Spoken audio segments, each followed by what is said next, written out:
So here we are, back in Unity, back working on Project Panzer, which we'll talk about in just a second. Yes, this is a continuation from YouTube. We are working on a multiplayer tank combat game, very similar to Scorched Earth or Worms or something like that. We've done quite a bit of stuff so far. Briefing for those of us who don't know anything about the current project. That will come in just a mo. But I like your melon. Thank you very much. I still like. My hair has gotten very, very, very, very, very long, which is always sort of a limit to how much I'm willing to put up with. But Essentia really likes my hair long. I'm going to be seeing her again in just a few days at this point. Well, about a week at this point. And so I want to make sure to keep my hair nice and long for when we see each other again. And then after that, I'll probably get a haircut because it's summertime and I don't want to deal with this crap. So yes, we have updated to Unity 2018.1. The last stream, which was in Scottish lands, featured 2018.1, which includes the now default use of Microsoft Visual Studio as the editor, which makes me happy because it's a lot better in many ways than Mono-Develop. But at the same time, because I was forcing myself to stand Mono-Develop because it was the default for Unity and better for tutorials and stuff like that, I'm still learning all the hotkeys and things like that. So it's a good thing that we're doing this on stream so you guys can help me out with the shortcut keys and things, which I will desperately look for. Okay, let's do a quick rundown. I'm going to start off by simply running the game over here. So, this game, again, very similar to something like Scorched Earth or Worms, and I can never remember the name of that other modern game that's like that, that's really good for multiplayer. It is multiplayer. You can host just a standalone server, although it's much more common for you to be the server and the host to sort of connect yourself as a client. It does work. I could boot up a second copy of the game and connect to it and then do two-player gaming over here. Shellshock. Every time I forget the name Shellshock. I don't know why. It just is. Shellshock Live, I think, is the full name of that tanky combat game. Anyway. So you do that. The game has a movement phase, so right now you can move your tank around. This square here, by the way, is just it's not real. It doesn't, like, we're not using terrain. Anyway, after the movement period is over, and we should have little titles and things for the announcements, you then go into an aiming phase where you can adjust your angle as well as your power with the keys. You can see the numbers here. And then it goes into the resolution phase. We're now in the resolve phase. Now you can accelerate it. You can lock in when you're done instead of waiting for the countdown. So movement right now, when all players have hit spacebar, we've now locked into the aiming phase. When all players have hit the spacebar, but there's only one player right now, so it happens right away, we go into the resolve phase. And that's the thing we don't have. We had it all working. It was like real time, shooting each other. And then we sort of, okay, that was the initial test, and we've been breaking it down into a turn-based kind of game. And now we just have to make that resolution phase happen. The resolution phase, all of the tanks fire their bullets simultaneously, damage happens, and the phase ends once all the bullets and all the damage has been resolved. And that's what we're going to be working on here. Any questions so far? Unity's dropping Mono-Develop, I think. Yeah, I mean, there's lots of reasons to move away with it. The development in Mono-Develop was quite slow. There's a lot to be said about the Visual Studio thing. There's all kinds of that. Going to include an option to turn the timer off? We could do that. One of the things we could do when you set up a game is give you the choice of how long the timer should be for each phase. 5 seconds, 10 seconds, 30 seconds, or unlimited. Although I could see that being kind of annoying if someone never locks in their turn. That might be a little bit weird. So I don't know. But there's no reason we couldn't do that sort of stuff. What code should you start out learning for coding games? Literally any programming language can do basically anything.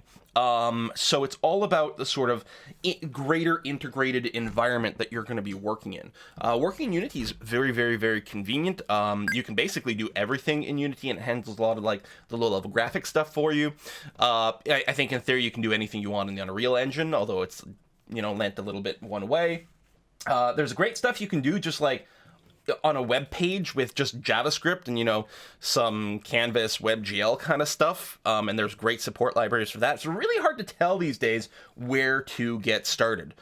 Everything on my channel is all Unity and C#. There's a standalone C# tutorial without Unity. So, if you want that can help.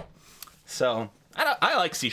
It's a nice language. I mean, I come from like a C, C++ background, a Perl, Ruby, Python background, so many different things, lots of JavaScript, all that.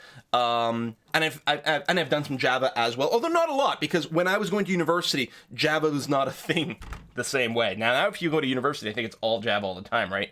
But yeah, I learned Pascal.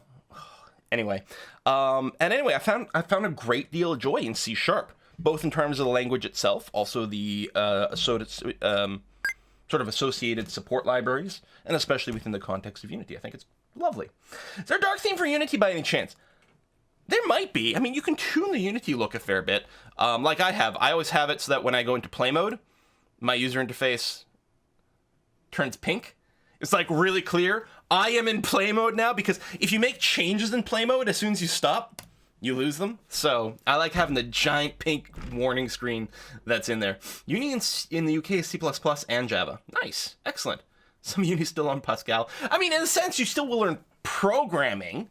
You'll learn the basics of programming. There's something to be said about the idea of learning programming in sort of a neutral kind of place, like something that's not linked specifically to anything. Like when I was learning programming in university, it wasn't just that it was Pascal, but it was all sort of strictly, not even really command line based. Just, I mean, a text-based execution.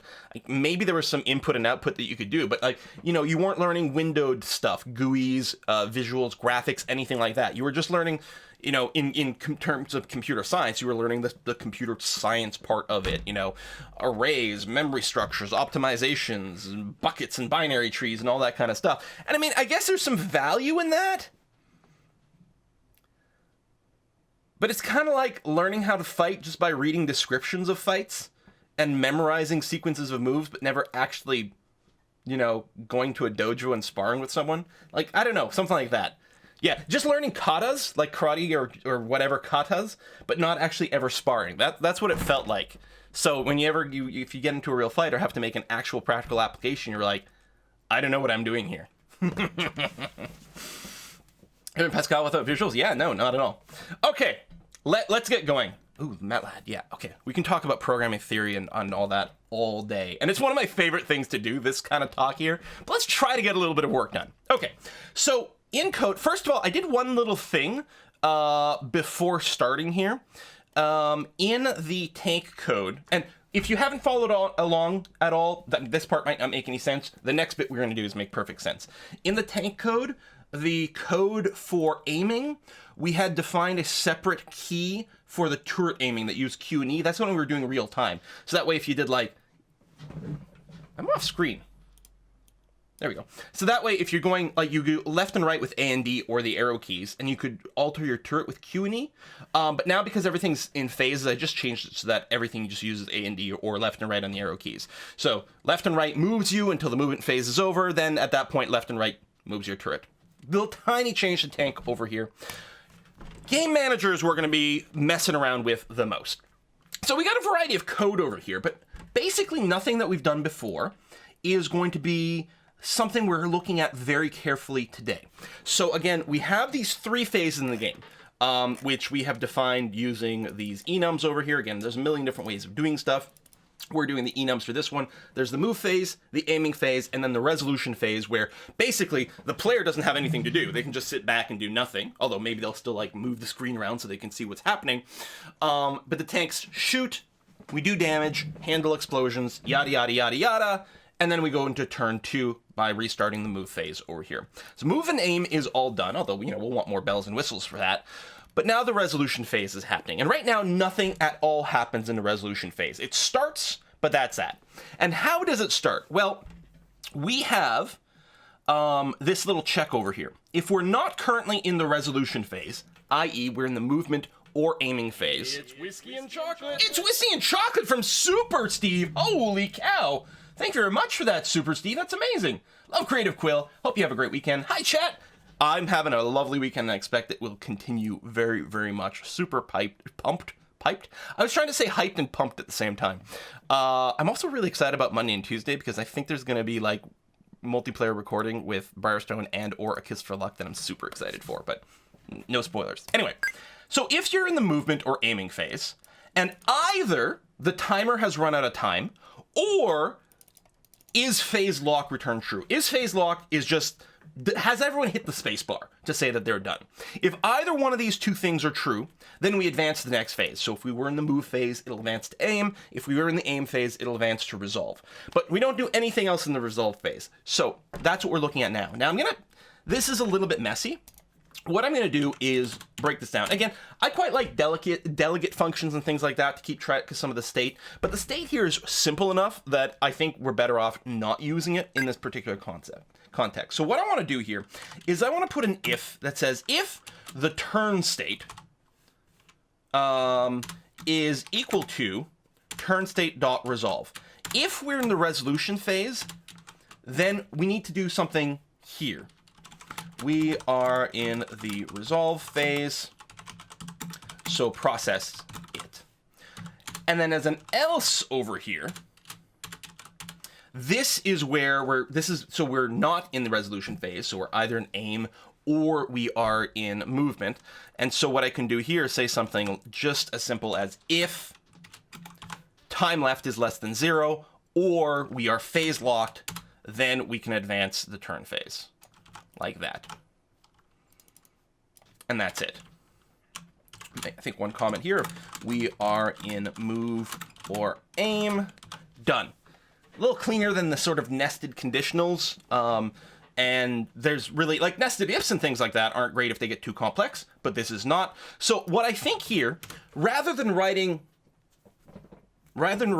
resolution processing phase here, we don't want that. We'll just make a function. So that's fine, I think. We can have some sort of, it can just be some sort of void function, I'd say. Now, we might want to have it return a Boolean and to indicate whether or not we should continue so that we could maybe advance phase here. That's something we can consider. It might be the cleanest. Like, I'm trying to decide. So there's going to be some function. It's something like process resolve phase, okay? So the question is, whenever the process resolve phase is done, whenever all the bullets have been fired and all the explosions have finished, who's responsible for calling advanced turn phase? I mean, it could be here, but there's something I think there's a nice symmetry in having the advanced turn phase still being in this area here. You can barely see the mouse cursor in this theme. Is that a problem for anyone? The dark theme, which most people liked it a lot. I know we could do an else if or whatever, but to me it doesn't make a difference code-wise whether it says else if or it's an else with a nested if, but theoretically there might be something else that happens here. You know, we're nowhere in move or aim. Maybe there's something else we want to do as part of move or aim that's not just checking to see if the move or aim phase is over. So nice and super clear over here. So what I think we're going to do is we're actually going to return a Boolean, which basically, I don't know, I guess we'll return true if we're still working on this. Return true, we still have more to do. So this becomes something like, and there's, side effects are a little bit weird, right? So we've got something like process resolve phase. So if this is equal to false, again, we could do the exclamation mark, but I like the extra explicitness. Then what we do, resolve phase is over, so let's start a new turn. So then, advanced turn phase, what? Go to definition, F12.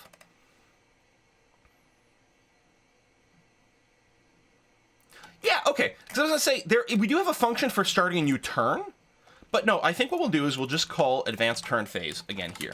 Now, I don't like the fact that this is doing a bunch of work inside of an if, because this is not just a check. Although, you can see something like this is an explicit sort of check. Is phase locked? I like having functions to start with this.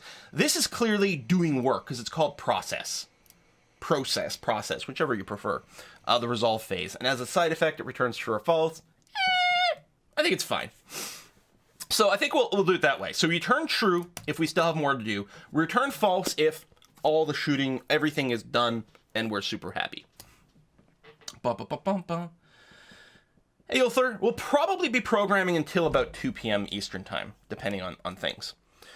Okay, so I think that's fine. So now what we need to do is get all the tanks to do their shooting.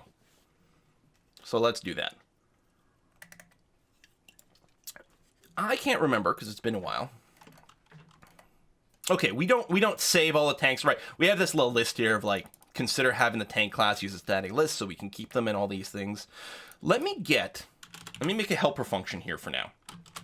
So this is going to be something like get all tanks is what it's going to be called. And it's just going to do this. Okay, let me grab all this. It's going to return these. So right now, it's just doing the search to return all the objects of type tank. And it's returning that. Oh, supposed to be an array. There we go. And then we're going to use that over here. I still think that this is the sort of thing that we might want to have some sort of, caching, optimization, whatever for. It's a problem for another day. But at least we have it in one centralized area. We have some centralized area where we can get all the tanks currently live in the game that we can do things with. And then we can optimize this function to cache stuff later on. Oh, see? Right here, we grab another one. So let's make sure, we're not duplicating that code. I don't know if there's any other bits where we're doing something like that, but we'll have to keep that in mind. So here we're going to do the same thing where we tanks, get all tanks. Because I'm sure we're going to be doing a bunch of checking for that. Did you watch This Is America? Yeah, multiple times. It's great. I like to name things that return bool like maybe process resolve phase. That's interesting. I see the logic there for something like that. This is one of the things, stuff like this is one of the reasons I like delegates as well. Then there's there's a generic sort of function you call, and then that function is responsible for updating like that delegate reference, and it sort of keeps itself neat. Keep some of the naming a little bit more standard as well. Okay, so one of the things that a tank can do is shoot. Now, the tanks used to shoot on their own. I believe that was part of the authority update aiming. This function's got this funky name. You don't need to, again, this code, if you haven't been following along, hey, that's fine. The idea is that tanks in the game, there's a tank that you control, you have authority over. So we call these authority functions if it's a tank you actually have control over. So you can move it around. And the rest of the tanks are tanks that are owned by other people. So for those tanks, all we do is listen on the network to find out updates that have come in over the network and update those positions. And it used to be that we would shoot as part of I think the aiming function, basically. Yeah, over here. If we hit spacebar, we would shoot. We commented all that stuff out because now we don't shoot when we hit the spacebar, we just end the current turn. But it's probably kind of handy for us to still have some sort of function here that handles the bullet shooting, okay, that we can call from something. In fact, it'll probably be a public because it's going to get called from the game manager. So this is going to be something like fire. Fire weapon? I don't know, fire's pretty good. Boom, boom. And then we can grab this old code over here. So this stuff here. So what we're doing is we're determining the correct velocity of the bullet that's being fired based on the current turret angle and the turret power over here. So how's the turret built? What's the power? We calculate the velocity over here. And then what we do is we send a command to the server to say, hey, I want to fire a bullet here. And that's fine. Now, right now, this would be executed, really anywhere, maybe on each person's computer. Really, this could sort of be a command in the first place. I don't think we sync the turret power, though.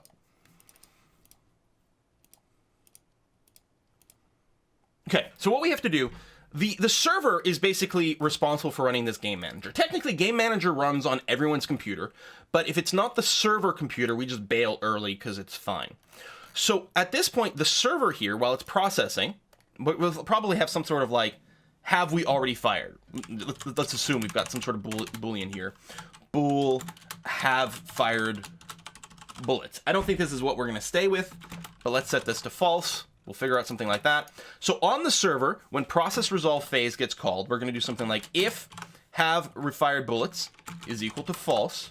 Again, I'm going for maximum clarity because of things. Then what we do here is for all tanks, for each tank in tanks, we want to call tank.fire. We want to do something like that. And then after this, really, what we do is something like return true, because like there's no more animation left to handle. But let's just leave this be for now.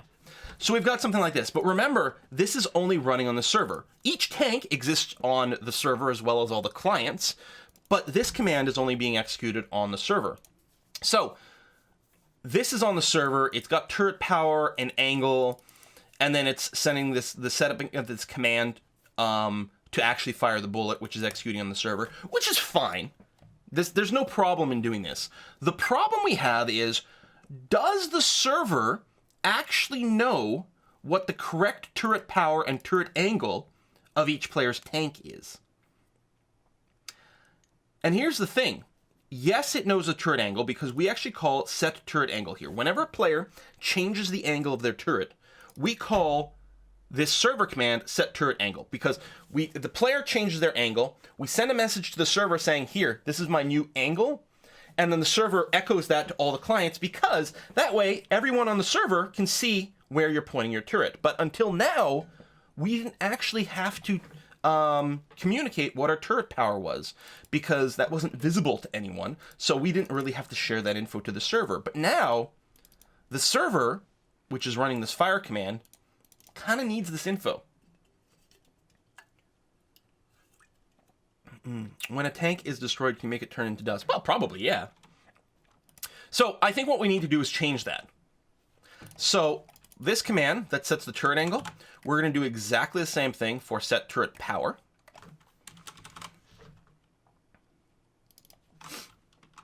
Power. Okay. Done. And then it's going to be the same thing that, so this is update aiming. So right here, command turret angle.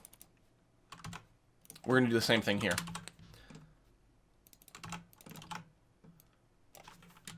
Power.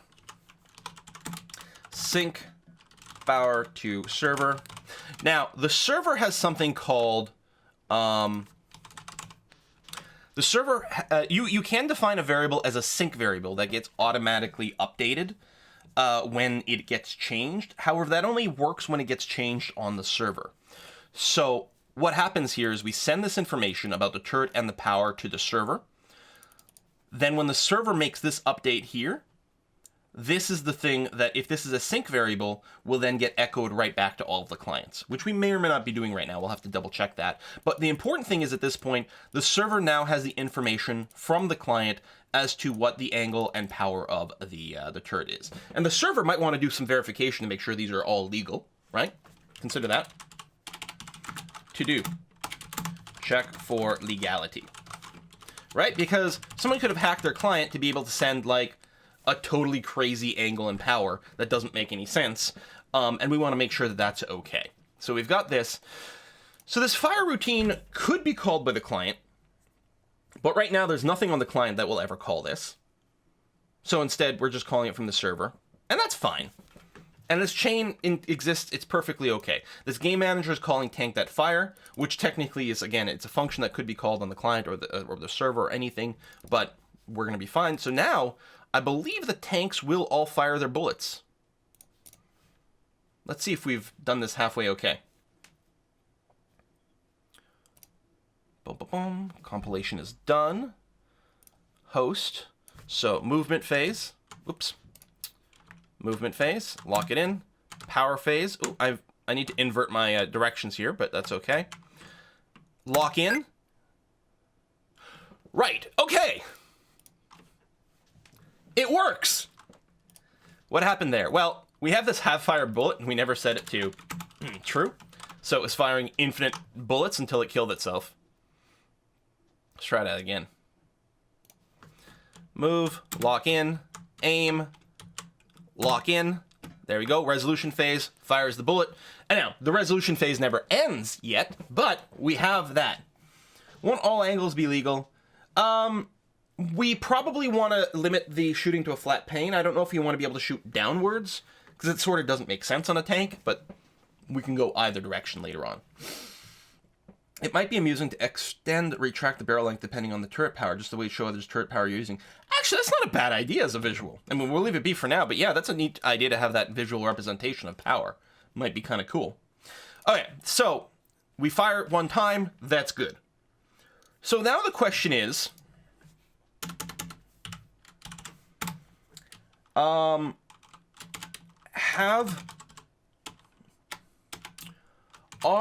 any bullets / explosions still on screen? Because once this becomes false, once there are no more bullets or explosions still on screen, the resolution phase is over. So how do we track that? Well, I think what we need is we need some sort of list.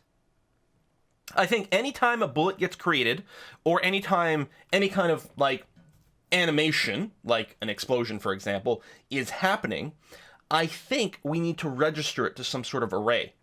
And then when that animation or whatever finishes, it needs to unregister itself from the array. And when the array is empty, then we're done.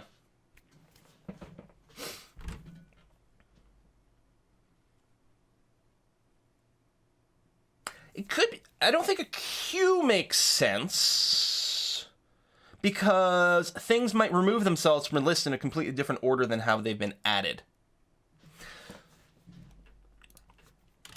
So let's use a list of, I mean, it's just really a list of game objects. These are something like active resolution objects. Terrible name. Let's go with it. So active resolution objects over here. And then we'll have a pair of functions which will be public.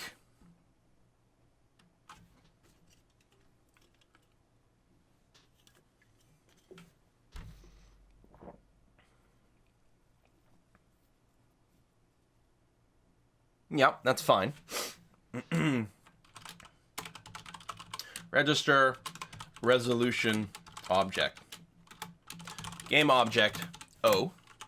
So all it's going to do is active resolution objects.add O and public unregister. We could use a few different ways of doing this, but this should be fine. Game object O. And what we want to do is remove. Now, I can't remember if this throws an exception if the object wasn't actually in the list or not. You know what? If it throws an exception, hey, then we'll know, and that means that something weird is going on, and we'll be aware of it. We can always wrap things and try catches or different things like that. That's going to be okay. Yeah, void might be a good thing. There it is. One thing we have to do is check that if this is equal to null, then we need to instantiate it. There you go. And again, we might want to check that before we unregister. But again, if something's trying to unregister itself and it never registered itself first, I'm very happy for an exception to be thrown, because clearly something's gone terribly wrong, and that's exactly what we want to be notified with. So I'm not going to be checking over there. So, we probably want some sort of minimum amount of time to make sure that, I don't know, bullets or something get created. Well, really, they should get instantly created over here. I'm just worried if there's a weird timing with the function call, if there might be a frame delay. I mean, I suppose I could just get rid of the whole command thing, but it's going to be running all locally on the server, so I'm wondering if it happens on the same frame or not. Well, I guess we'll find out.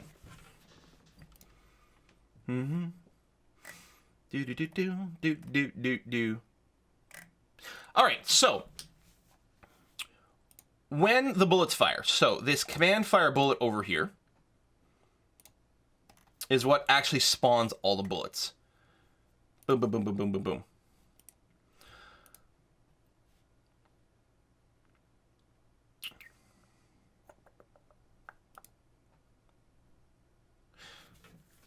Yeah, we might want a slight delay.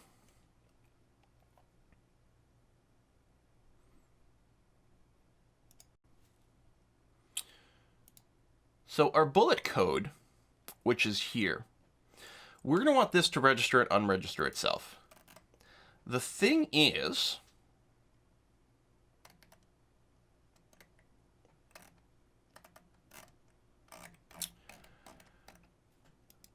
start won't run right away. Start runs before update gets called for the very first time, which is not instant. I think what we want is an on enable. There's... Okay, didn't foresee the autocomplete, but I guess because it's... Yeah. And an on destroy. Oh, do I have... There it goes. Okay. Then it's happy. And here's where we want to register and unregister. Now, I think we're only going to want to register and unregister if we're actually on the server. The clients don't really need to track how many bullets and explosions are currently animating because the client's not responsible in any way whatsoever for advancing the phase.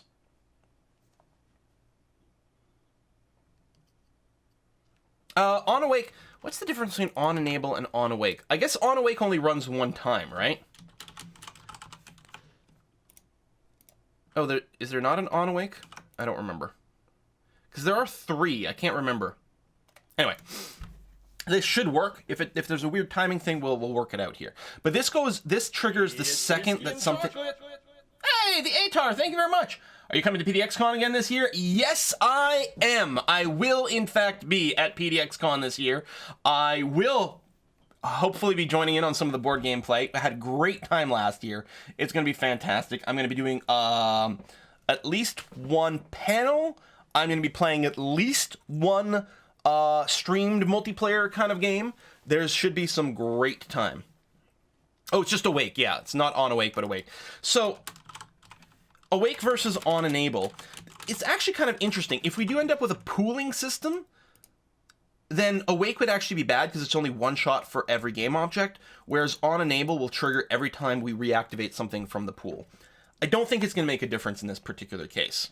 But anyway, so we want to do something like if is server. So if we're actually on the server, then what we want to do is we want to game manager. Do we have the instance? No.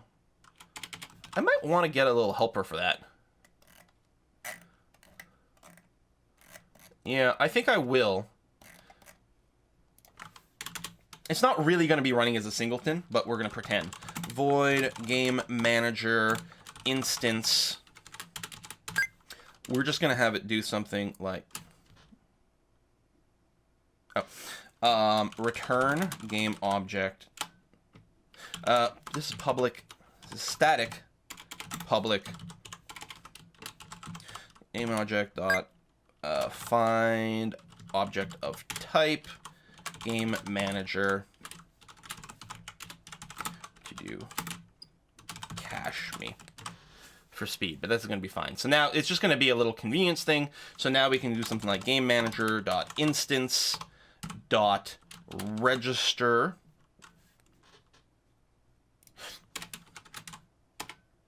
I should definitely make it as a property.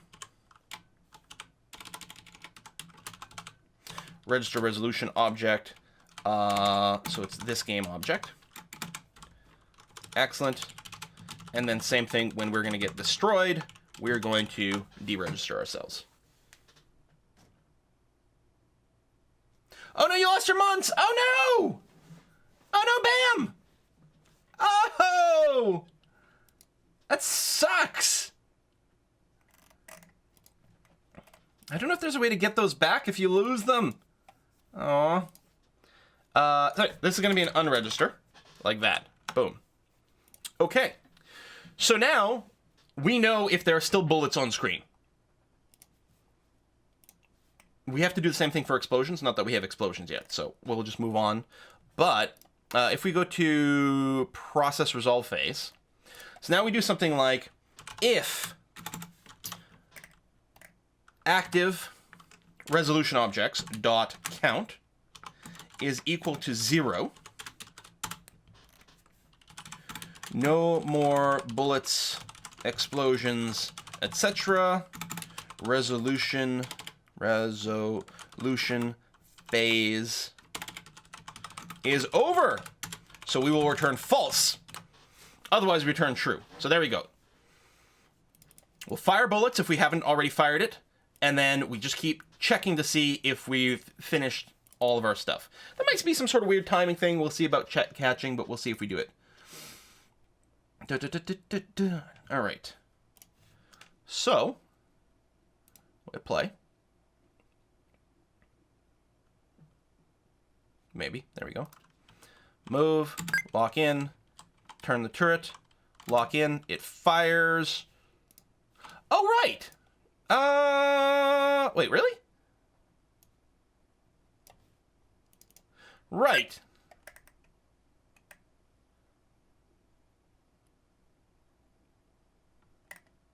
Wait, really?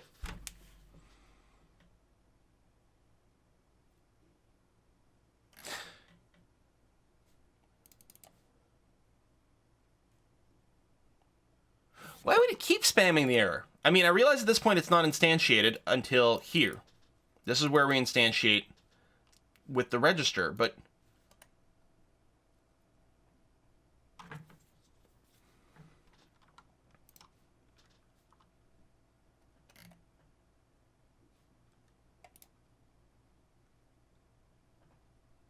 How for why?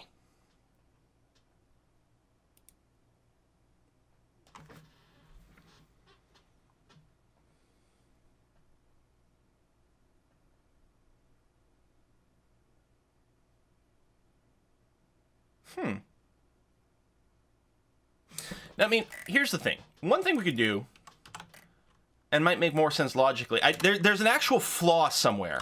There's something going on with the timing. But let's say, if we haven't fired bullets, what we do, the first thing we do is we reset the list to be empty. So we no longer set it for these things. And that's going to be okay. All right, you can like, is it double click? These things, how do you underline that? How is that happening? I don't remember. Anyway. Oh, it's like you hold control and then you click. Oh yeah, that's so handy. Okay, control click. Good, good, good. So if we haven't fired bullets, first thing we do is we reset the active resolutions objects and go. I think there's still an issue. That's going to get rid of like the big error, but I'm not convinced it's going to resolve the overall issue we were seeing. Oh, right. And then the other thing I want to do, don't start, is debug.log active objects.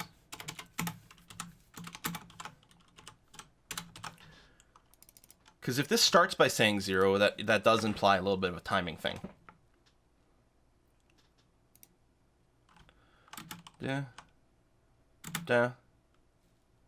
Okay. Scroll up to the top. Yeah, okay. So we do get a 0 count over here the first time. So I think because of the way that these bullets get fired and or enabled, there's a whole frame that goes by. Even though we tell it to shoot here, the bullets haven't yet, either they haven't actually been created or they haven't run their on enable yet by the time we get here.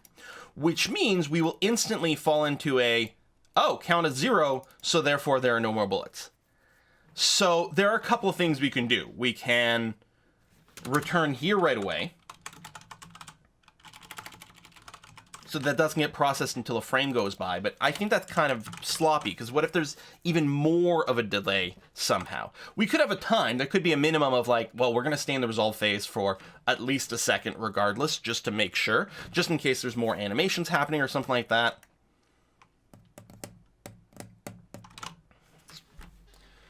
What do we want to do? But yeah, you can see here, active object is 0, and then we're running the so-called turn resolution code over here. This is like the end of the resolve state.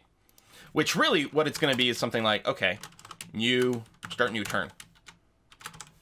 When we're done, if we're currently in, we're calling advanced turn phase. If we're currently in the resolve phase, then what we do is actually just start a new turn.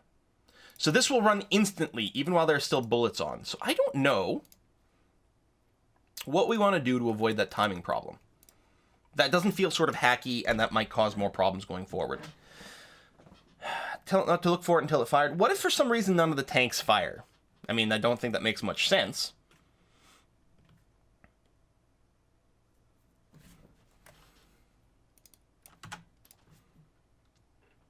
I guess, you know, we could put in some sort of else here. Well, I don't like nested else's, like that. So instead we say something like, return true, nothing else to do right now. And that might get rid of, like, the one frame issue. It might still come to bite us in the ass later. I'm just not, like, I'm trying to envision all the possibilities, like, you know, you could force and wait until at least one bullet has spawned, but is that really the solution? There we go, done. And there we go, now it's a new turn. I'll move to here, I'll name it this way, fire. Buh.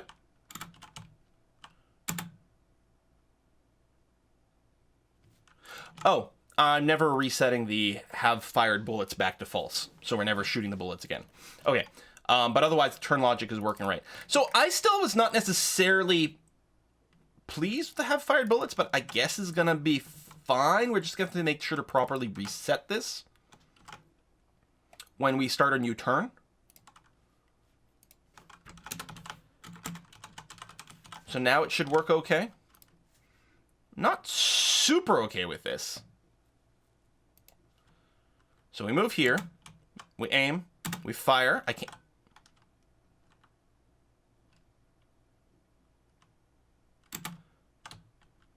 We fire, and it lets me move right away. Oh, yeah. See, we're still hitting an active object as equals to. Even returning right away, there is a delay, and I think it's because of the networking code. Now, I could change things around so it's not the case that the networking code, and I think it's because of this. I think there's just a couple extra frames or you know, built-in latency or whatever to sync all this stuff up. And so even with returning right away, here, it's still processing. So we do need, I mean, we can keep doing other things, but we do need some sort of flag to properly be like, hold on. It could be a time delay thing. Probably the time delay is better. Not all of it is really sloppy. What do we use for network? I'm just using the built-in Unity networking stuff in this case. It all feels really sloppy. But yeah, we could wait until this goes above 0 once. Which would work. It just doesn't feel right.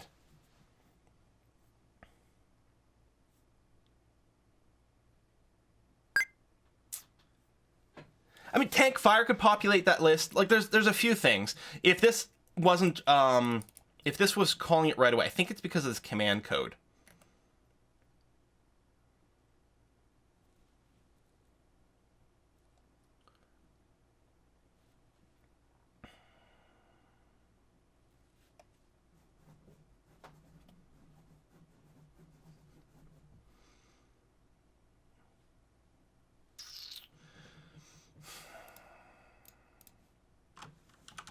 Like, even doing this might resolve the timing issue, but it's so... Yeah, we could populate the list right away. The thing, populating the list right away might work, and then we could have the bullets just unpopulate themselves, but I like having that all in one place. Yeah, even with this not being a network command, yeah, there's just a frame delay. I think what we'll have to do is we will have to put in some sort of flag here. Bullets have spawned. I'm not pleased. So over here, we do something like, we set bullets have spawned to be equal to false.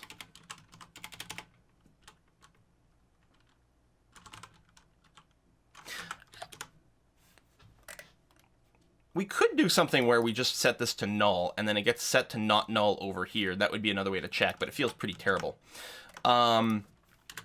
If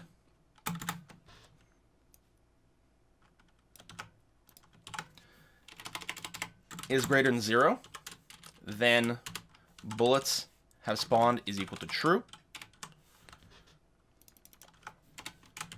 And then here we just check if bullets have spawned and we're back to 0, then we go.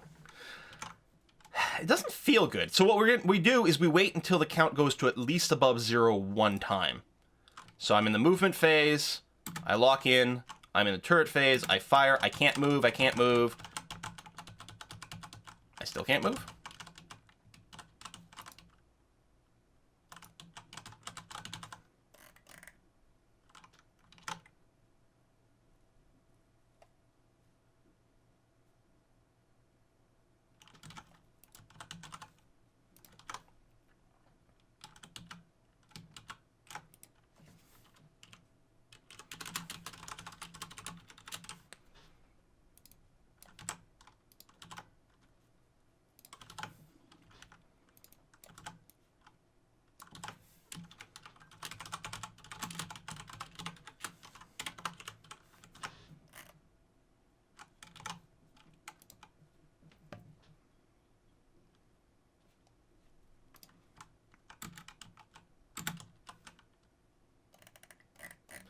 Oh, wait, hold on.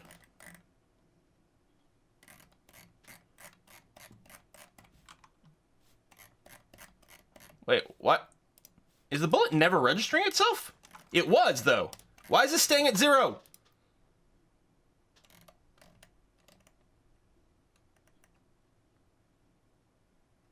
Why is this staying at 0 now?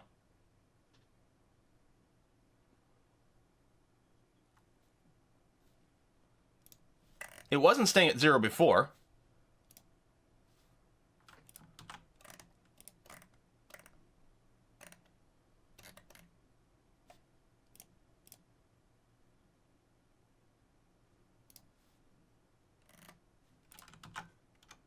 Did I not save this? Does that matter? No.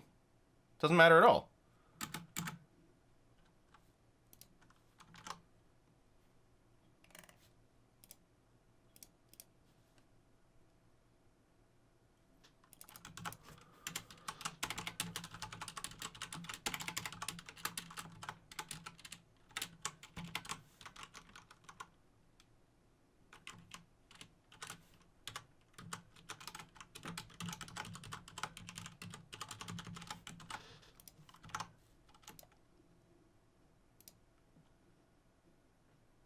I'm clearly not adding to list. Why am I not adding to the list? We were a second ago. What did I break? You guys.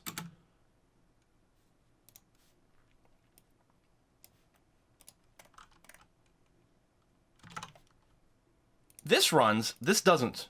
What? We're clearly the server.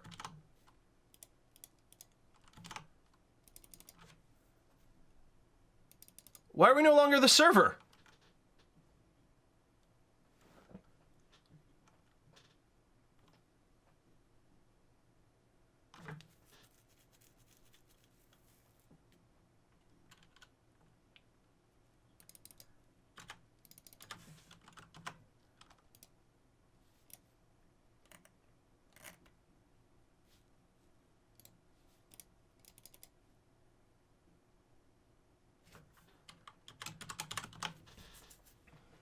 Well, leave that there, I guess, for now. Is it something weird because something didn't get cleaned up inside of Unity? Is there some sort of possibility there? I mean, we're the host. Only the server runs in Game Manager over here. None of the turn logic would work if we weren't the server. Bullet is a network behavior. Is it possible that is server isn't set properly at the time that on enable runs?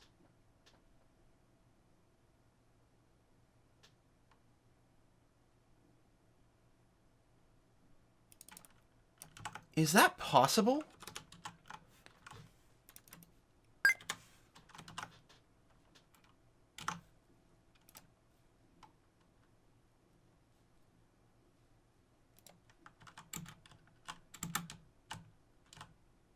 Holy crap, it is. Now it's going to 1. It's not ending because the bullet's actually never hitting anything. I'll shoot straight up this time and it'll work. So, movement. Lock in. Turret. Fire. Can't move, can't move, can't move. Okay, it didn't actually go to 1. It's not destroying itself. It's...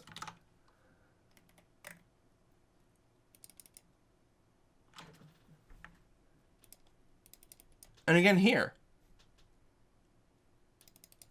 It's not removing itself from the list on these on destroy because the is server isn't synced.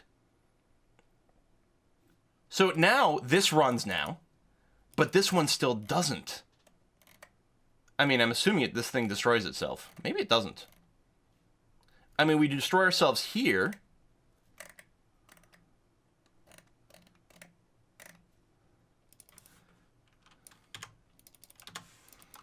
Okay. I'm going to make a die function for the bullet, which is going to remove itself from the list. And do this. We're going to call die over here. So it happens as soon as it collides and does all of its damage.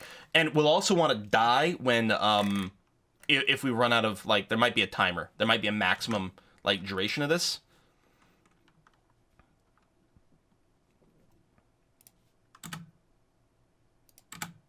Fire up. Let's see, we're at 1. Now we're at 0. And now we're turn 2, we can move again. On enable and on destroy has some sort of weird timing issue with network behavior. What? Yeah, it was entering a trigger that time. It was destroying itself. It was going away. It was running all the code in here to do damage and to do everything like that. It was running everything here. It's just that the on enable and on destroy were running. Both on enable and on destroy were running. Well, we didn't check on destroy, but I'm assuming it was running. But at the time that they run, is server was set to false. So what I'm assuming is the base version of on enable and on destroy had not yet processed the network code and were cleaning up the network code before my code got to it.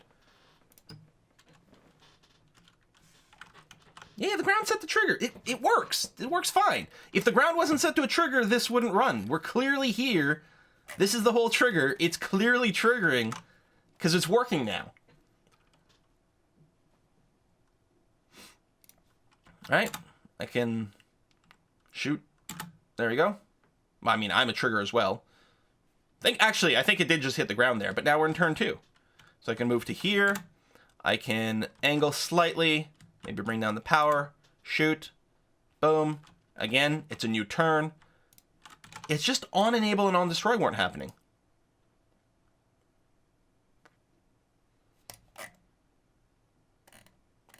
Wow. Well, I'm very happy it didn't take that long to figure out, because that could have been something horrible to try to sort out.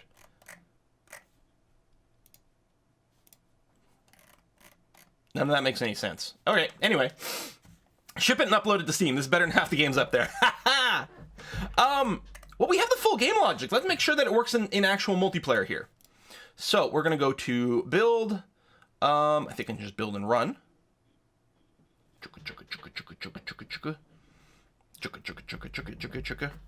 I mean, at this point, it's like, okay, I want little indicators for phase starts. We need explosion graphics. None of those are like game logic, though. I mean, more weapon options, sure. Although we've got a pretty good setup for being able to add in a variety of different types of weapons very easily. Everything's really modular. So we hit play. No, I don't full screen. There we go. In fact, I probably want you even smaller than this, but okay. So I've got this here, and I'm going to run it here. So for the first try, I will have the one running inside the Unity window be the host.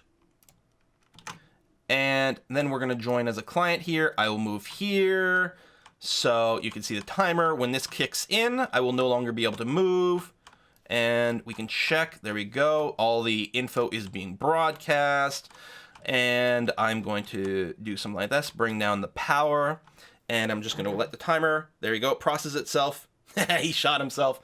Everything's groovy. And then I'm going to go and do here. I'm moving here. It moves on both screens. I can hit the space bar, which doesn't lock in everything because the other guy's not done yet. Now I'm going to go and do this.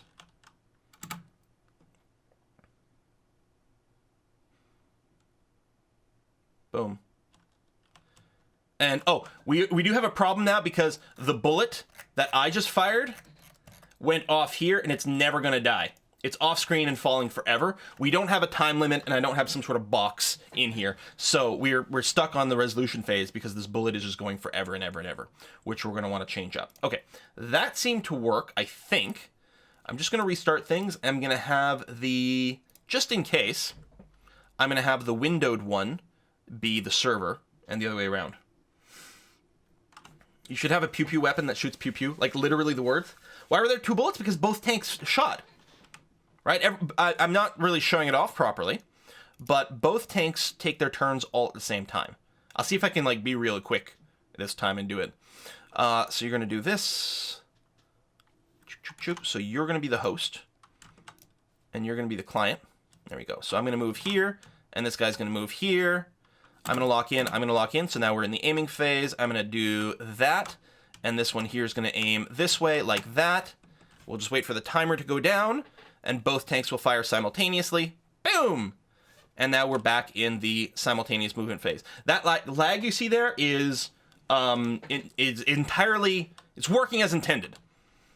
We've got this like smoothing thing that's got this built-in delay and whatnot, and that's okay. And you, if I do this and do that and move you this way, yeah, everything's all synced up and groovy, and there we go.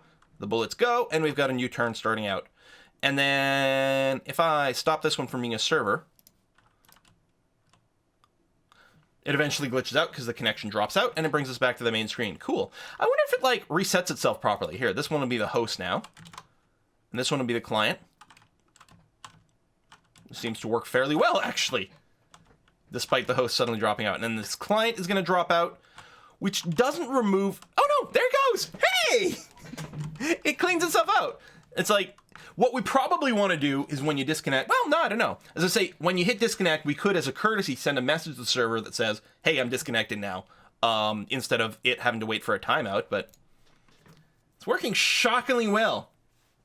Crazy, does gun look a little jittery when you aim? Yes, so there is a little bit of that because we don't smooth the motion of the turret. Let's bring that back up, and actually we can fix that. Let's do it. Bum, bum, bum, bum, bum, bum, bum, bum, bum, bum. So our tank movement is really smooth, but the turret movement is not. And then hit play over here. So let's set you as the host, move you over here, you connect as a client. So the movement's smooth, it's got that latency, but it's fine because it's not affecting gameplay. But yeah, if I move my turret here, you see how it's chunky? That's because we only send an update for the turret movement every so often.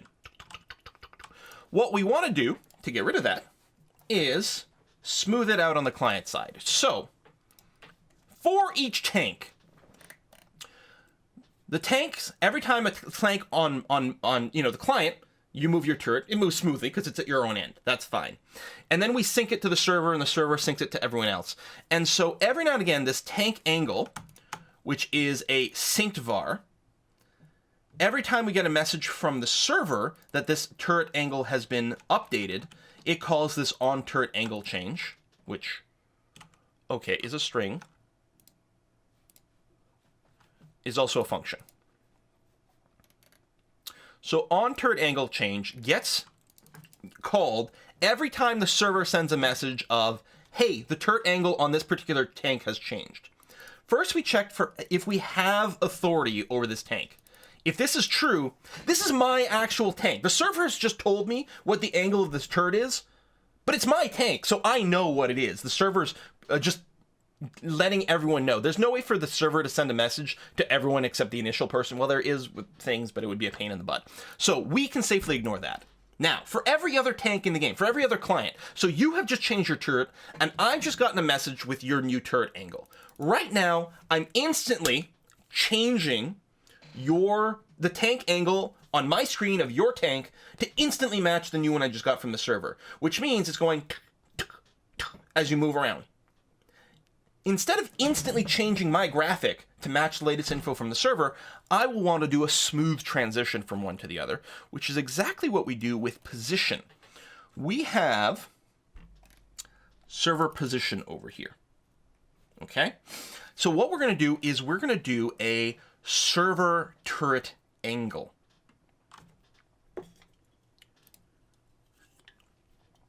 That works the same way.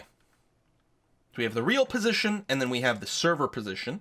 Well, by real position, what I mean is the position... The server position really is the real position. And then the transformed up position is where our client is displaying your graphic. So it's going to be the same thing. So we're going to make a new sync var. Copy, paste, thank you. A new sync var, which is going to be called server turret angle. And again, this is the real, true, and proper angle, but not necessarily the one that we're going to be displaying here.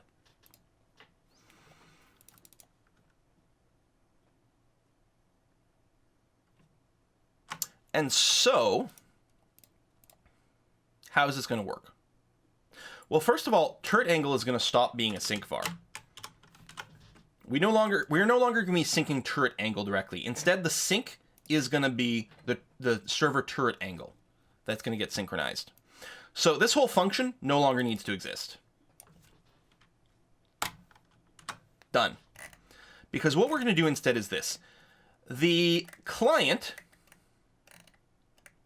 So you have your tank. When you change your turret angle, you issue this command to the server, and you let the server know what your latest angle is, and the server will update. Server turret angle. This is a sync var, so this will get resent to everyone. Oops. You have to be afloat, my friend. This will be sent to everyone. So everyone will get an updated version of server turret angle. And then the update over here, what we're going to do is this. So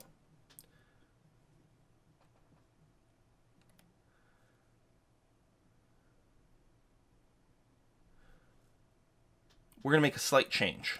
I'm going to take this and move it up. So the update on a tank is in multiple parts. First, if this is a server, so everyone's got a copy of every tank. If this is a server, maybe something happens. Right now, nothing happens if we're a server. Then there's the has authority check. Is this my tank? Well, in which case, I will listen for keyboard inputs and do things like that. Then we get to the position of here's, okay, is this not my tank? Okay, it's not my tank. I don't own this tank.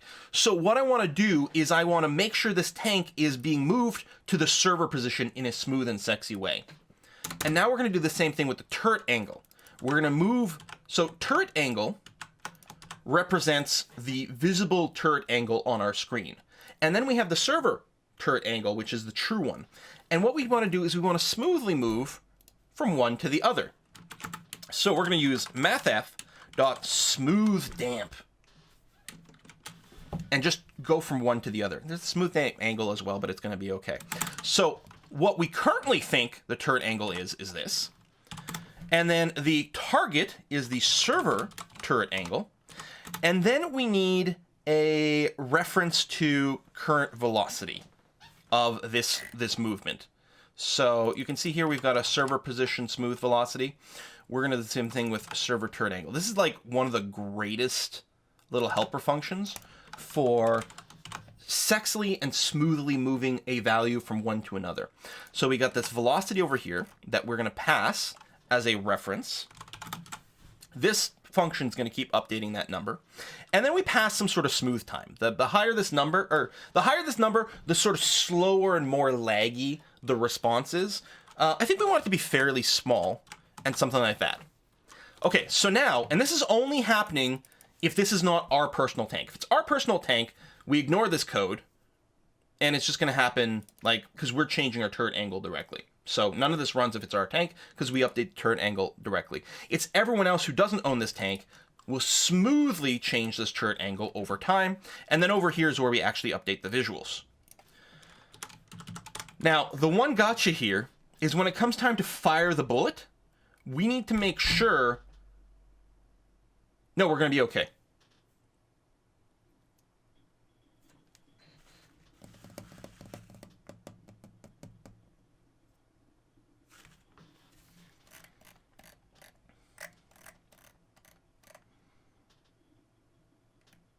Yeah, no, there's a slight problem.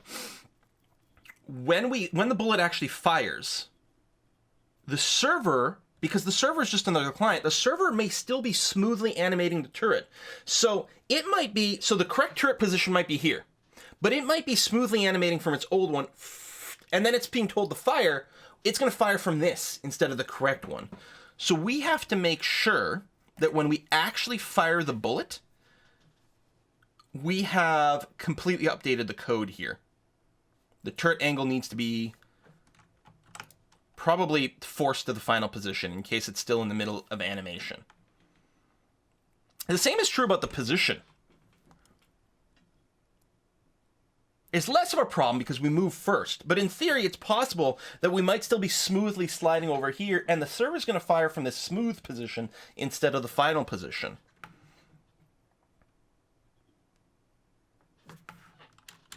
So we kind of need to make sure that this.transform.position is set to the server position and that the turret angle is set to the final server turret angle.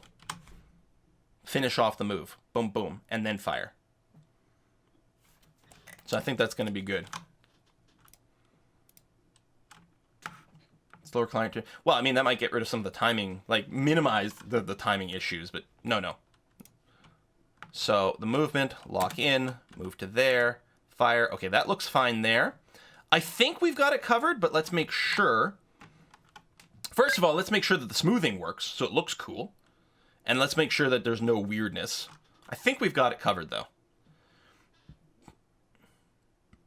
I think it should fire from where the graphic is.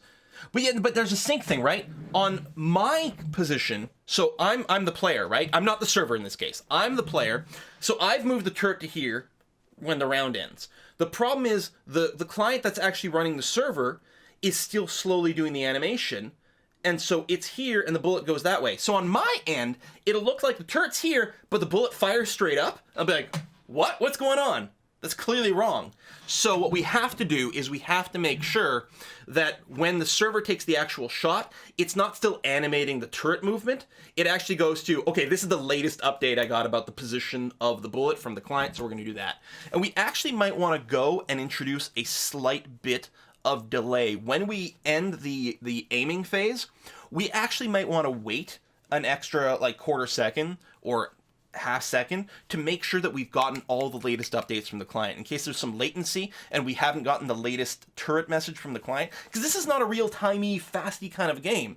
You know, if you've got like 100 milliseconds of latency while you're swinging your turret, you know, there should be that grace period in there, which I think will be fine, because what we'll probably do when we go into the resolution phase, will start, we'll probably actually put up a banner of like, ready, shoot, or some damn thing like that. It's just something to like kill a quarter second, a half second of time, and then we'll go into the shooting. That'll make sure that any lagged out responses will have gotten there. I mean, within reason. So I'll get you to host, and over here,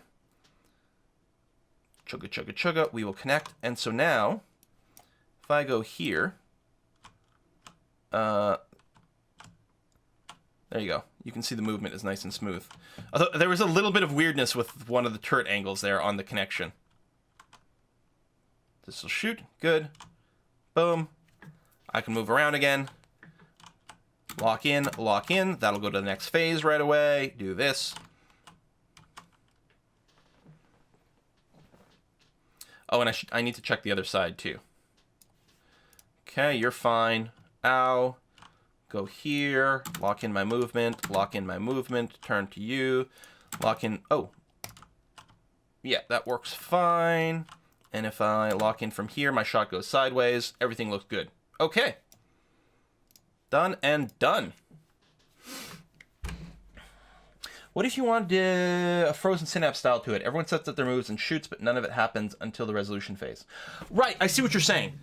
Yeah, that you could totally do something like that. So in that case, what would happen is, so you could almost move like maybe, well, you can move your tank around or whatever.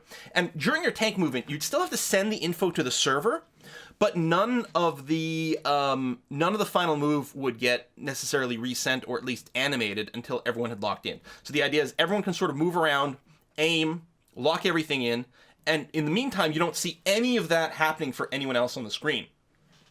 And then you lock in, and then everyone, on everyone's client, then it actually plays the animation of moving to the new location, moving the turret, and then everyone fires. So you're doing all your movement and shooting blind. And that actually wouldn't be hard to do. We very, very few code changes to get to that style, which would be kind of neat.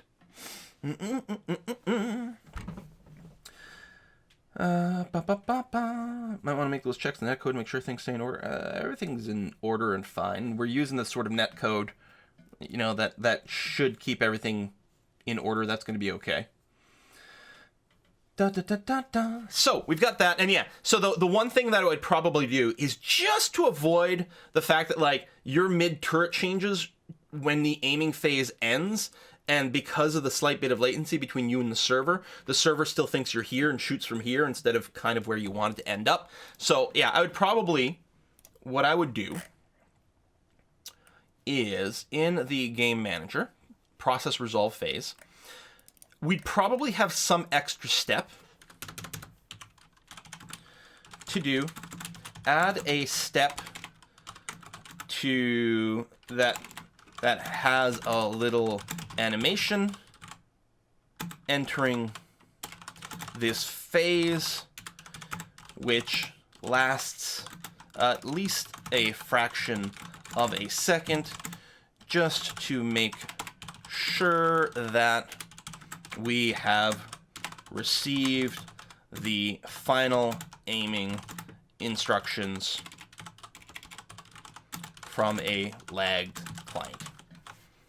Just a little something like that. I mean, we're gonna want those animations anyway, and so yeah, that's gonna be totally cool. Because what you could do, well, I mean, there's tons of things, right? Like slide the UI away, right? You had your UI for like choosing your guns and things like that. Slide it away, zoom the camera out a bit, or zoom it in, or I don't know what. You could do all kinds of little like woo. Because A, it will be awesome and you should do that, and B, it'll have a side effect of just making sure that everyone's fully caught up and that we're happy. We're kind of done. I mean, what we should do is work on something like that. I've got this, and there was like, I had, I think, some notes for like, oh yeah, this should never happen. But yeah, let's tell all the tanks that a new phase has started. This whole like phase change animation you might not have realized has happened. We probably want some sort of system for that. It's going to be weirdly, well, we don't have explosions either, I suppose. Although the explosions are easy to do. We've done it a million different times. But sort of like how we have this active resolution elements. First of all, these are in the wrong place. I want to move these to my other variables over here. We kind of want like some sort of like active animations to keep track of, and then we can, so that we can wait for them to time out.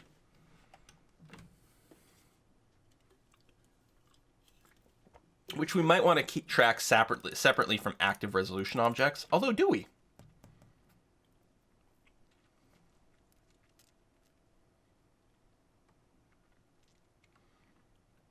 No, probably we should, because this is sort of tied to game logic. I don't know how we want to do that. I guess we'll do it separately for now, but I can definitely see some sort of like unified animation. Well, I guess with the animations, you actually want an animation queue. Yes, okay. So, inherent difference. These are objects that are live during the resolution phase. They represent bullets and explosions and things, and this list will like increase and decrease in things as time goes on until all the bullets and all the explosions are done. Then it'll reach 0, and then we can end the resolution phase. In addition to that, we're probably going to want an animation queue, animations that play one at a time. And if you think about it, in most of these games, your death animations, your worms, your tanks, or whatever, when you die, a lot of times they die one at a time. So, you know, everyone gets hit, the lethal damage gets applied. Any tanks that are dead often don't die instantly.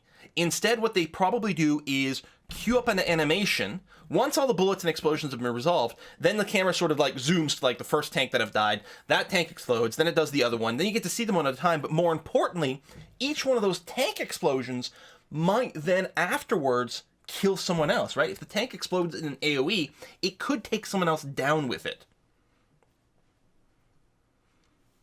So at the very least, so we have this active resolution object, and then I think we need... Maybe we, like, and then we have a queued, well, resolution object, but just generic sort of queued animation or queued task, queued event, because... Like, it's more than an animation. A tank death is a whole sort of just queued event. So I think we need some sort of, like, message pump. Event pump. There could be RNG to shell spread, very, very certainly, especially different weapons. Like, maybe the base weapon doesn't, but if you have, like, a shotgun type thing that has multiple spray or some other things, we could add some of those elements. Wind, all kinds of different things. So I think, yeah, we need a queue. And it can probably just be a queue of game objects. That's fine. Well...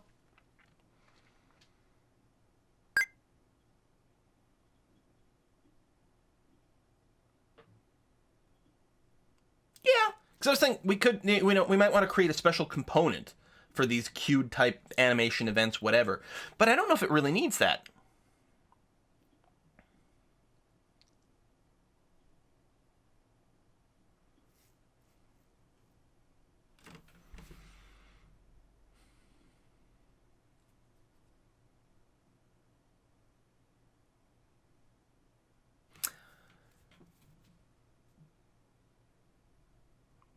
How do we get it started? The thing is, because what we could do is we have some, so this is, okay, this is animation, let's call it like event queue.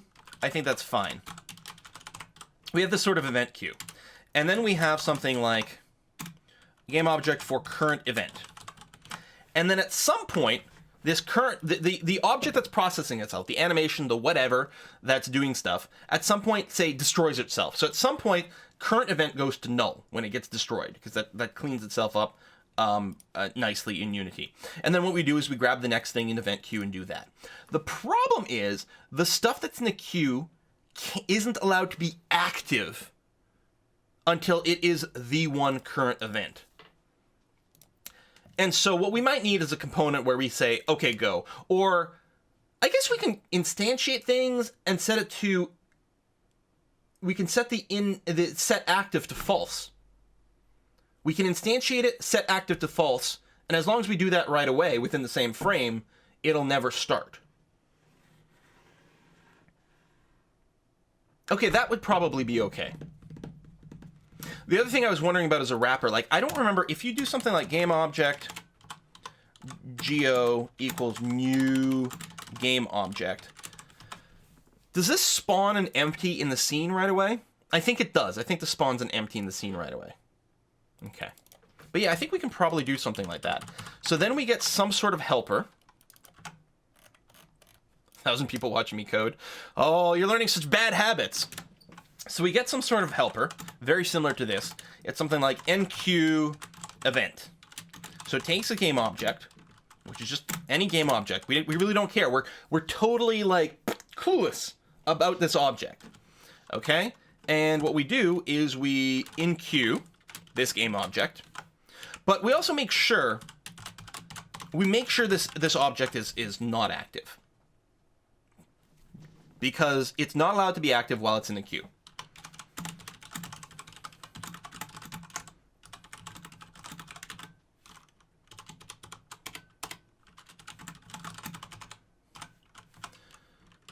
And then just in case we need it for some reason, we'll have the DQ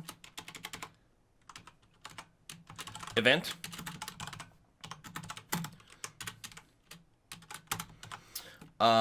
So event Q dot DQ game object. And again, I think if this game object's not actually in the queue,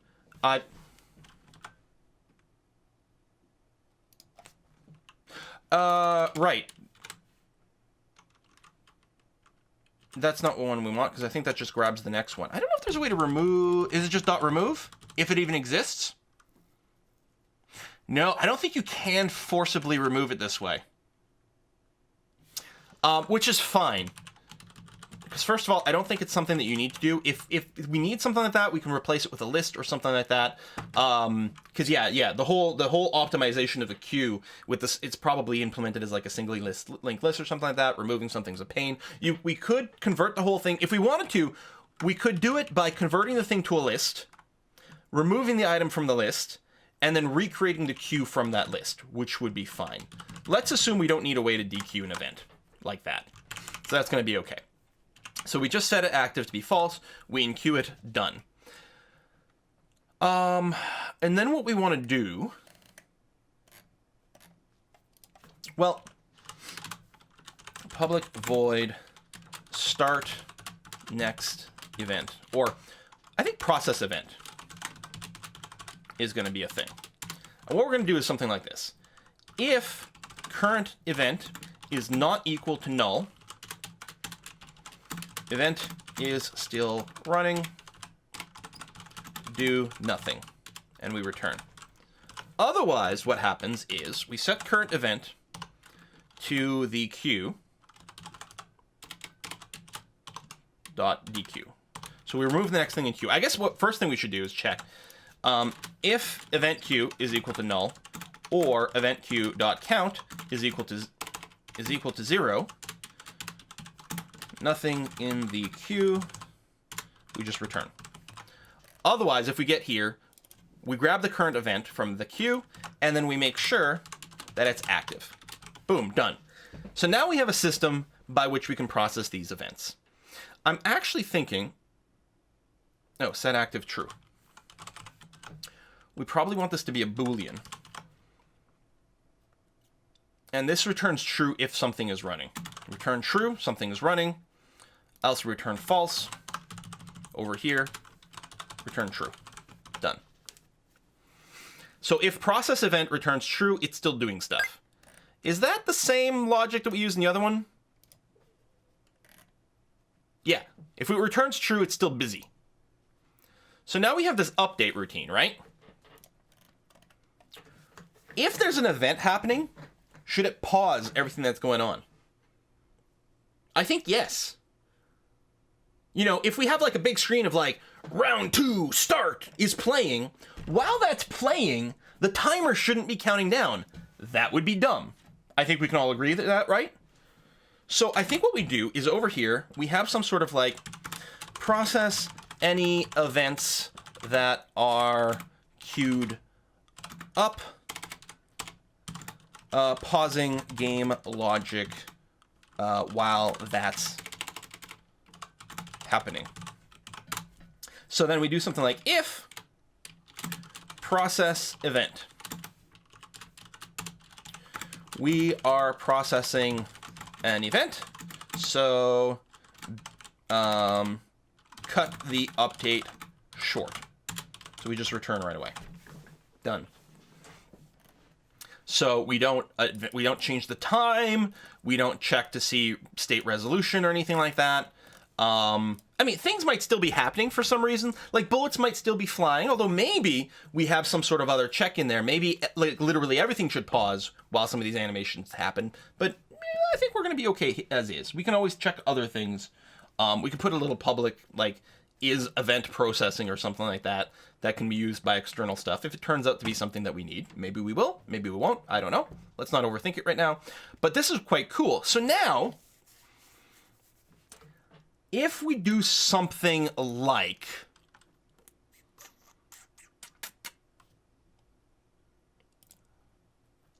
okay, let's create an empty. This is something like turn start animation. We have some sort of object like that. We'll create a folder for these things. Animations or something like that. And by animation, we're just going to have some text. Okay? We're going to, inside of this, there's going to be I guess a UI object. So really it's in the canvas?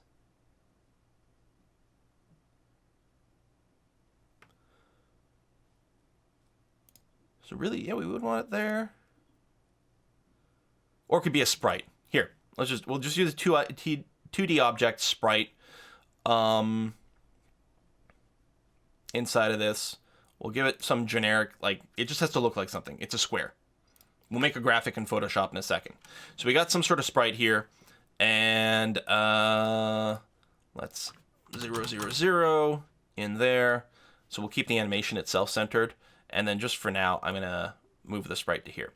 So when this white square is on the screen, this is gonna say something like, I got Photoshop open.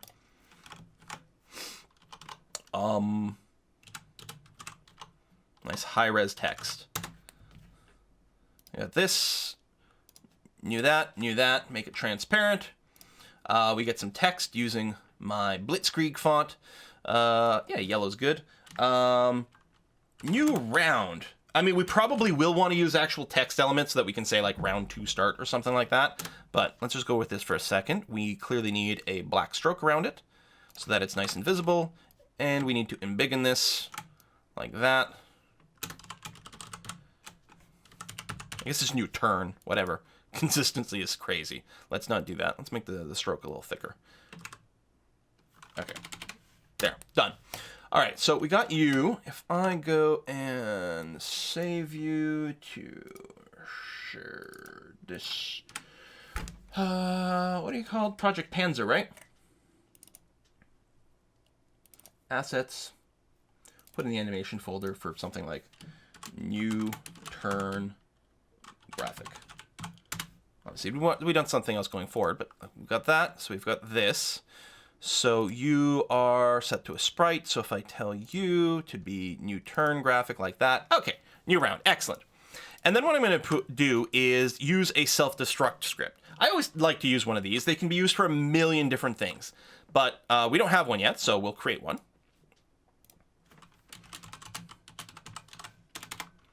Self-destruct. Boom. We'll add that script. Oh, it's got to compile the first time. Thank you. Add that script to this. And all this does is it blows itself up. Now, what you can do is you can, with destroy, with a game object, you can set a time. You can say, destroy me in 5 seconds. The problem is if you do this, you can't, if there's something that's supposed to pause animations or something like that, this will still count down and destroy itself, potentially out of sync from how you want it. So I like to do my own control thing here. So we're going to have a public float timer, which is going to start off at like 5 seconds. And the update is simple. It's going to do timer minus equal time.delta time. But see, in here we can put in some sort of logic of to do. Do we need to check the game's pause state? For example, I'm going to put this logic on a bullet so that when a bullet, runs out of time, then it destroys itself or something like that. Or I guess in the bullet's case, we'd have to call die because on destroy doesn't work the way that I want. Anyway. So we do this, and then if timer is less than or equal to 0, then we just destroy this game object. That's it. So this way you can sort of factor in various game logic in another way. It's a script I use for all kinds of things all the time. It's super handy. You just slap it on an object, you give it a custom timer, bing bang, done. Okay. There we go. So we've got a timer. So the start turn animation will then destroy itself. So we'll make a prefab out of this. And let's say for our game manager, do we want it to be in here? I guess it's fine for now. Maybe it's what we want. Maybe it's not. Public game object new turn animation prefab. Okay. It's whiskey and chocolate. It's whiskey and chocolate from Rick Deckard. Thank you very much, Rick. Appreciate that. Whiskey, chocolate. Okay, so this turn start animation, we're just going to get rid of it. I mean, it's not animating right now, but it'll pop up. So the game manager, we're going to give it this prefab of turn start animation over here. Now, the game manager is not the only thing that can start an animation, but in this case, this is an animation it's responsible for. So what we want to do, when a new turn is starting, okay, we have a function for start new turn over here. So what we're going to do is we are going to have a game object, new turn game object, which we're going to instantiate from the new turn animation prefab. Like that. And what we're going to do is we're going to enqueue this as an event, new turn game object. Because this is not just for animations. It's anything that sort of has to be an event that processes. Because maybe the event might be a game logic thing, right? Maybe there's an earthquake or something. So it's not an animation we necessarily like show on the screen, but we have a game object, and while this is running, it's shaking the camera around, and then when it's, you know, satisfied that it's shaking the camera enough, it just deletes itself, event over. So we have this little event queue run by game objects. This is far from the only way to do event queues, but I mean, normally with events, you'd make a custom class or something like that. This is kind of funky, I think, to use this game object this way. So let's see if this works. No idea. So I'm going to hit play.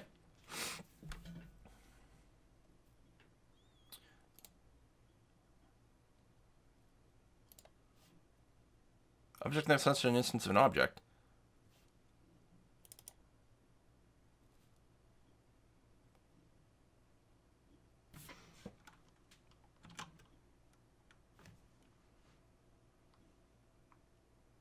Why aren't you set to an instance of an object?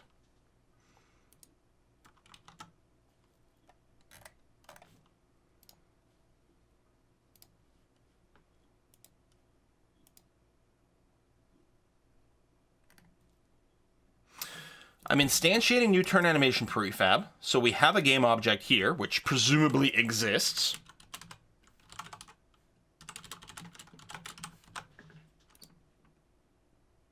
Which I then pass to enqueue event. We set it to act, and then we enqueue it.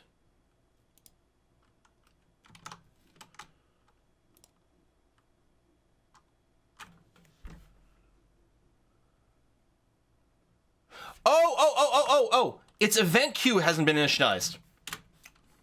I misread what the error was complaining about. If event queue is equal to null, then what we want to do is event queue is equal to new queue. There we go. Misunderstood what was the part being complained about. All right, let's try this again.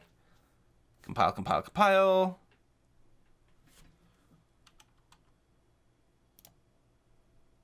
New round. Okay, so the timer starts. I'm not currently preventing people from moving while that indicator is up, but you can see the timer didn't go down. It cleaned itself up. As soon as it got rid of itself, then everything went and progressed some more. I mean, we could totally, we might want to freeze the animation, all the game logic. Like, that might not be a terrible idea. So let's say we had a,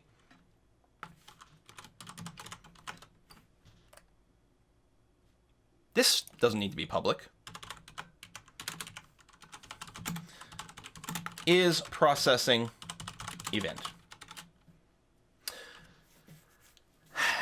I'm actually wondering if it should just be something like is paused, which will return true if it's also processing an event. You know what I mean?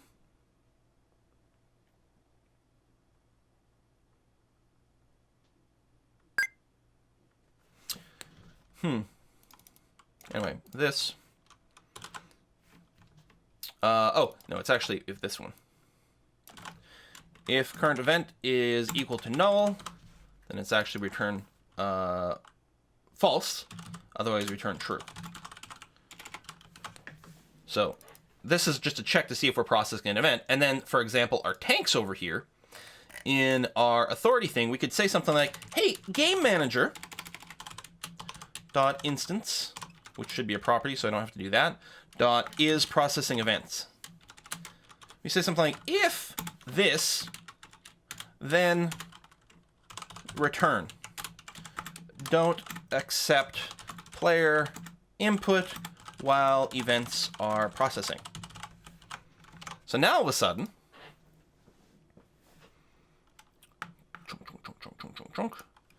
now I can't move while the new round is up. Technically, there's like a microsecond of responsiveness because of timing, but there you go, and it goes there. So you can do that sort of thing. Whether or not this is right for events, probably, maybe. Different tabs at the top of the screen are class. Yeah, these are the files I have open. So it's not all my classes, although it's most of them. Oh yeah, I hate that Control W isn't a way to close windows in Visual Studio. Arrgh! Is it like Control F4 or something? Yeah, Control F4, that's so old school. It was Alt F4 to close a program, Control F4 to close a window. That is such an ancient thing. Everyone in the universe uses Control W. But I guess, you know, Visual Studio has been around for a long time. Alt F4. So close, Arctic Sumo. So yeah, those are my open classes. I guess all the classes would be over here on the side. You can set the key binding. Excellent. Yeah, Control W is like closing tabs in web browsers. Control W, and most programs. Thinking like in Photoshop. Like if I go to Photoshop over here, if I Control W at this point, that closes that file that was open.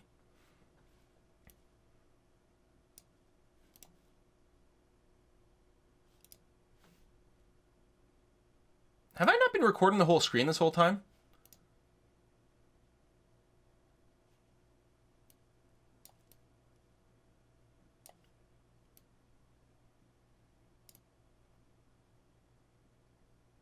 I'm sorry. Has that been a problem? Well, apparently not. Top of the screen's been cut off. But yeah, I guess we had all the important stuff. All right, we're good now. I think we might... Okay, I think we're done the stuff I was doing today. Planned for today. We've got the event... Or, sorry. We got the turn resolution logic in there. We can blow each other up. There's no animations, although with the event system in here, we're now ready to go for explosion animations, tank death animations, all that. Thought it was intentional. I mean, in a sense, I guess it embiggened the text indirectly. So, yeah. If anyone's got any questions or notes or something like that, now is a great time to do it.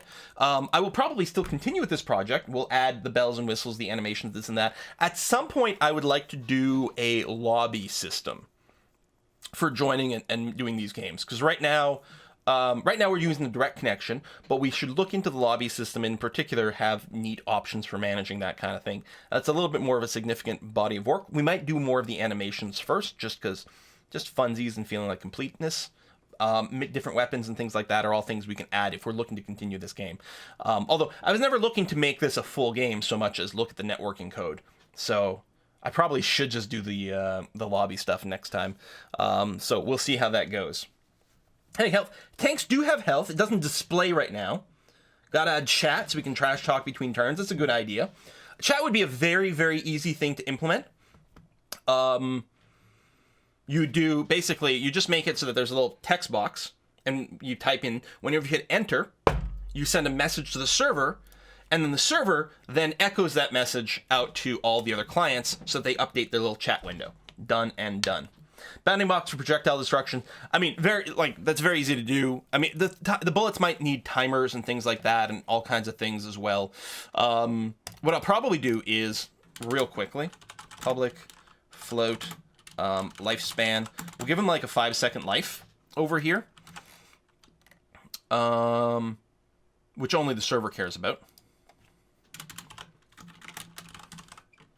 And again, we might want to check if animations or events or things like that to do. Are we paused? And then if the lifespan is less than or equal to 0, then what we want to do is die. What we might want to consider is something like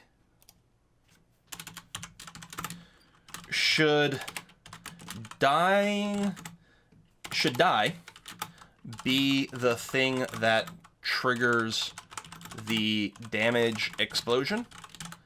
I.e., if we time out in mid-air, which can happen for, like, you know, sometimes you get those bouncy bullets, boom, boom, boom, boom, boom, boom, boom, boom, boom, boom, boom. If they hit a tank, they explode, but, or sometimes they don't even, but in the very case, at some point they stop bouncing, and then they should explode, in which case the die should be responsible, or during bouncing, should be responsible for actually triggering the AoE, and I suspect that'll be the case.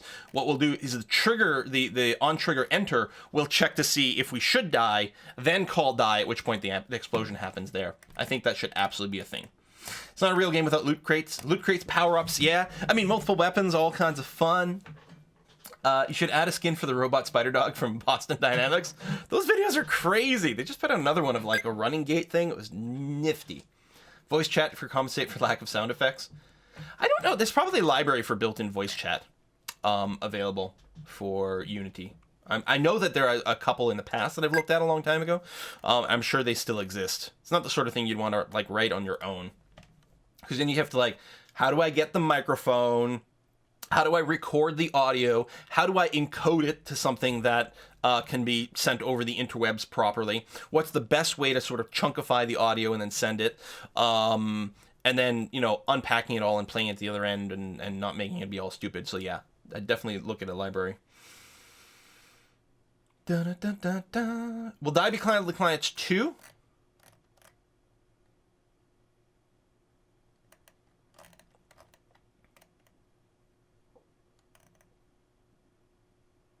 Not as is. It's a networked object, so if it gets destroyed on the server, it will get destroyed on all the clients. But right now, die's not really synced up, which, especially for things like animations, has implications. Right now, all the game logic is going to be okay. The damage is going to be handled properly and everything, but yeah, that's certainly something to consider. Because right now, all the logic for the bullet happens entirely on the server, with the exception of it's a rigid body, so the movement plays out on all the clients.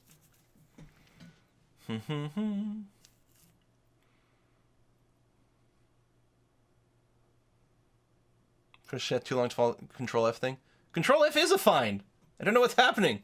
Will the terrain be destructible? So that's a classic element of all of these sort of tank/worm combat games. Destructible terrain.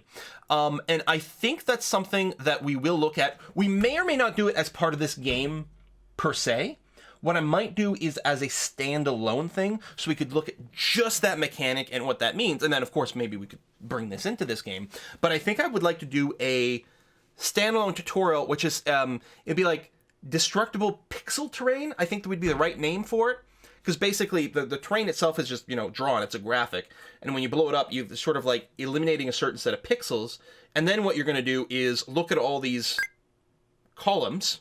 I always get rows and columns inverted. Look at all these columns to see if any pixels are hanging above empty air, and then boom, boom, boom, boom, bring them down, kind of thing.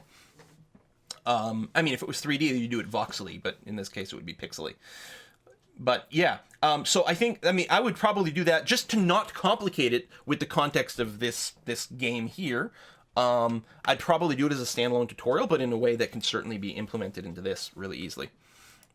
Yeah, voxel is like volumetric pixel or something like that.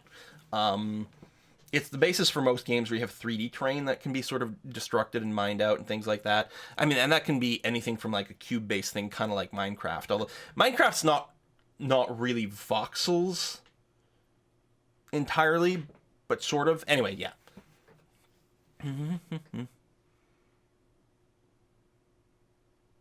Wow, yeah, no, Control F is totally a thing. Is your shortcut for find in basically every program ever. Very, very handy. Bum, bum, bum, bum, bum, bum. And then there's the whole code of, like, if you're doing things like voxels, whether they're 2D or 3D, then it's like, okay, how do you actually represent the visuals for that? Then you get into, like, marching cubes kind of algorithms or different things. I don't know. Different stuff like that. Yeah, F5 refreshes. Control F5 is like a hard refresh, or it used to be. I don't know if these days it makes a difference. Control F5 used to be a like refresh while ignoring the cache kind of thing. Some of the stuff was important back in the day of like web development, and I think also like lower bandwidth, so more things would be cached a lot harder. Alt F4 should always be killed. It mostly is. So I think what we'll do is we'll wrap this up, and we'll move on to game playing. We're going to be starting with Slay the Spire, and then probably go to Through the Ages, because I think we're done on the programming stuff. So I think that was really productive today. And yeah, there's still a lot of stuff I would like to do sort of within the context of the game, but also adjacent to it. I mean, if we're still thinking of Project Panzer as a let's learn Unity networking thing, then the next part of it will be the sort of lobby mechanics, which I would have to restudy up. So hopefully I'll have a chance to do that before we get to the next tutorial. So yeah, let's play some games. I'm going to put a cut in the recording here. Bye-bye, YouTube.